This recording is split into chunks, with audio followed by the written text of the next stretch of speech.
When I saw Avid, I just fell in love. I mean, it was really what I was looking for, and I think what you need to really do what you have to do in today's editing environment. You're just sitting there with the mouse. You don't have to learn how to type on a keyboard. You don't have to pay any attention to time code numbers. Just like editing film, your choices can be based purely on reacting to the picture and track.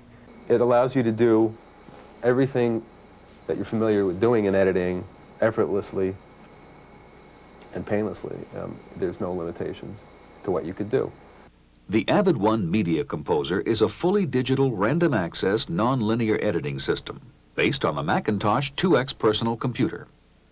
Source tapes are transferred in real time to removable magnetic or optical storage devices to provide instant access to all material. The editing process starts by dragging source material from a bin to the Edit and Assemble window.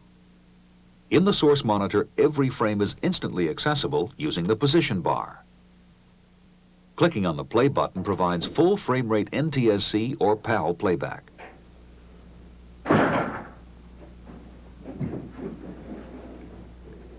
Noticed you had a visitor. Visitor? Don't get yourself worked up, Charlie. I know who Matthew Grady is. The Avid One lets an editor splice in or overwrite material anywhere in the program.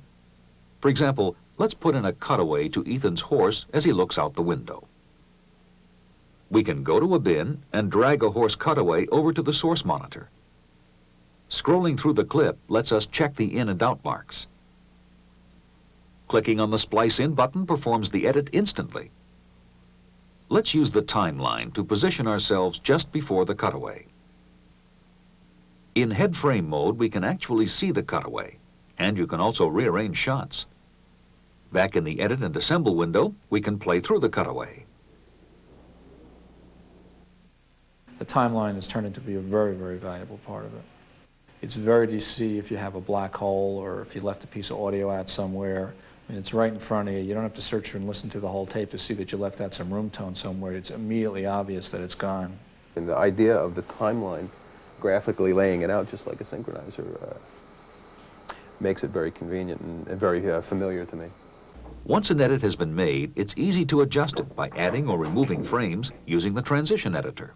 By hitting a key, will move you back, step you through the transitions or edit points, and then you have full control to adjust the points.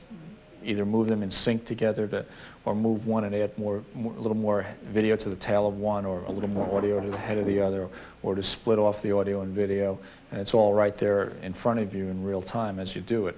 It's just like editing on film, but not having a trim bin, just having your trims always attached to the piece that you're working with, but invisible. The flexibility Avid provides with editing pictures applies equally to audio level and pan settings. Every component in the sequence has its own settings, which can be adjusted at any time. On the Avid, you're not limited to cuts. The Avid allows you to see any cut as a dissolve. A dialog box prompts the editor for effect duration and starting point relative to the existing cut. And they really look like real dissolves, and that will make a lot of decisions here in the editing room where they should be made, as opposed to in the online bay when you're spending a lot of really expensive minutes deciding what effect to put where. The Avid One provides a variety of output options. I auto-assembled to 3/4 inch for the sound editors, for the music people. They want a copy of the show, and of course the time code matches. It'll put out a list in standard CMX or Grass Valley or SMPTE format or Ampex, or there's a whole list of them. And the nice thing about Avid is it's always a clean list, and you never have to go back and do any list management work or clean the list. Avid's removable media make it easy to switch jobs quickly. 8mm cassettes for economic archival storage. Optical media for long-form projects. And removable magnetics for highest performance and convenience. Its patented compression software transfers video and audio in real time, making it easy to incorporate late arriving footage. The advantage I found with the Avid was that I can go ahead and make my selections as I digitize footage into the system, and then If I go through my editing and find that a particular take that I digitized isn't working for one reason or another, it's really simple just to go back to my 3/4-inch dailies, find a take that will work, and add it into the system. That's one of the other things that sort of attracted me to the system initially, was the fact that you didn't have to worry about late arriving material, because the reality is everything gets here late. You know, people never get all their material here on time. I've been a film editor for a long time, and was pretty resistant to video because of the problems doing the things I was used to doing in film. Swapping shots, adding trims, moving scenes, all of those basic things that you learn to do in film, I was never able to do in video. So for me as an editor, this system is a dream. I mean, I would venture a guess that a good 65% of your, 70% of your time in standard editing is spent loading tapes, searching forward or backwards down a reel. You have a scene on 2 different parts of the cassette, so it's 8 minutes down, you make the cut. You go back, you make the cut, so now you've already gone a quarter of an hour to make 2 simple cuts, which probably on the Avid you could do in about 10 seconds. So it's speed and time, and in this business, time is very important. Its big benefit to people from advertising agencies is that they won't spend any less time editing, but they can try many more variations on their footage.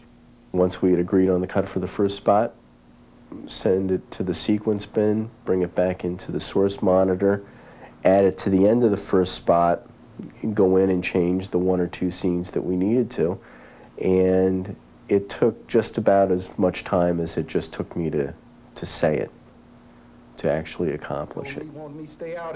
I don't think there's an editor alive who won't admit, if you really put him to the wall, that at some point a program would go out where he'd like to have made a change but just didn't have the time to make the change. You don't have to compromise like that anymore, and that's really a major factor, is that you can really take the time, you'll have the time to take the time to do what you want to do. The Avid's been a dream situation, only that it allows you to quickly execute all different types of possibilities, and no longer are you trying to think about why you don't want to try a change. It's now, why don't we try it?